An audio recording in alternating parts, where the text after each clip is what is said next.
বাসা থেকে স্রোত যাচ্ছিল খালমুখো, তাই এখানে ঘুনি পেতে দিয়েছিলাম। এই যে এখানে অনেক চিংড়ি মাছ হয় আর কি, তো দেখা যাক কি বেঁধেছে। ও ভাই সাপ, অনেক চিংড়ি মাছ দেখুন। এই যে অনেক চিংড়ি মাছ, আমি এই যে সাথে ভিতরে নারকেলে দিয়েছিলাম, এই যে ওই দেখা যাচ্ছে চিংড়ি, ছোট ছোট চিংড়ি। তো এটা এখন আমি এই গাবলার ভিতরে ঝাড়বো, যে আমার মার কাছে দিয়ে দিচ্ছি, আমি এক হাতে ক্যামেরা দিয়ে রেখেছি। তো এটা হলো পুকুরে, মানে অনেক বড় পুকুর।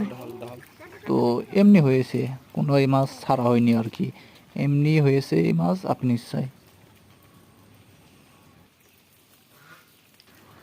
তো এই মাছটি কার কার ভালো লাগে, কার কার ভালো লাগে অবশ্যই কমেন্ট বক্সে জানাবেন। আর আমার ইউটিউব চ্যানেলটা সাবস্ক্রাইব করে দেবেন।